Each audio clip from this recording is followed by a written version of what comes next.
সরকারের পক্ষ থেকে বলা হয়েছে আগামীকাল আমাদের জাতীয় নাগরিক পার্টির সদস্য সচিব সবিস্তারে ব্যাখ্যা করলেন যে পুরো প্রক্রিয়ায় জাতীয় ঐক্যমত্য কমিশনের প্রক্রিয়ায় জাতীয় নাগরিক পার্টি প্রথম থেকেই, এমনকি এই রাজনৈতিক দল প্রতিষ্ঠার আগের থেকেই আমাদের সক্রিয় অংশগ্রহণ ছিল এবং গণ অভ্যুত্থানে আমাদের যে দাবি ছিল যে ফ্যাসিবাদী কাঠামোর বিলোপ এবং একটি নতুন বন্দোবস্ত প্রতিষ্ঠা, অর্থাৎ গণ অভ্যুত্থান শুধুমাত্র একটা রেজিম চেঞ্জের জন্যই, সরকার পরিবর্তনের জন্যই হয়নি, বরং একটি ফ্যাসিবাদী কাঠামোর সংস্কারের মধ্য দিয়ে একটি গণতান্ত্রিক রাষ্ট্র প্রতিষ্ঠার জন্য সেই অভিপ্রায় থেকে জনগণ রাজপথে নেমেছিল।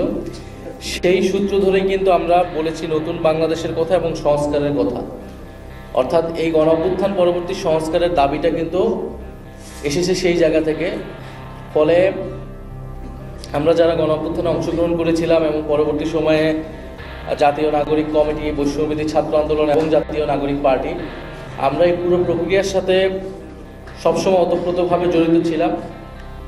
সর্বশেষ জুলাই সনদ প্রণয়নের কথা যখন আসলো, আমরা বলেছিলাম যে এটার একটা আইনি ভিত্তি দিতে হবে। শুধুমাত্র আমরা যদি কতগুলো রাজনৈতিক দল এক জায়গায় বসে একটা দীর্ঘ আলোচনার মধ্য দিয়ে কিছু বিষয়ে ঐক্যমত আসি। আগামীকাল 17 অক্টোবর জুলাই জাতীয় সনদে স্বাক্ষর অনুষ্ঠান হবে। তার ঠিক একদিন আগে বোমা ফাটালো জাতীয় নাগরিক পার্টি। সংবাদ সম্মেলন করে তারা জানিয়েছে শুক্রবার আসন্ন এই অনুষ্ঠানে তারা অংশ নেবে না। জাতীয় নাগরিক পার্টির আঁতুড়ঘর ছিল বৈষম্য বিরোধী ছাত্র আন্দোলন, যা ছিল জুলাই গণ অভ্যুত্থানের মুখ্য শক্তি। সেই এনসিপি এবার জুলাই জাতীয় সনদ স্বাক্ষর অনুষ্ঠানে অংশ নেবে না বলে ঘোষণা দিয়েছে। এমন ইঙ্গিত বেশ কিছুদিন ধরেই মিলছিল, অবশেষে সেই শঙ্কাটাই সত্যি হলো।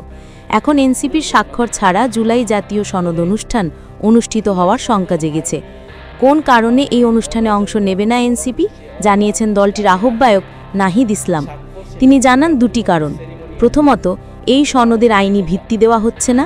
দ্বিতীয়ত, এই সনদপত্রের মূল টেক্সটও দেখানো হয়নি তাদের, যার কারণে এই বয়কটের সিদ্ধান্ত নিয়েছে দলটি। সেখানে কিছু দলের কিছু বিষয়ে নোট অফ ডিসেন্ট আছে, তাদের ভিন্ন মত থাকতেই পারে।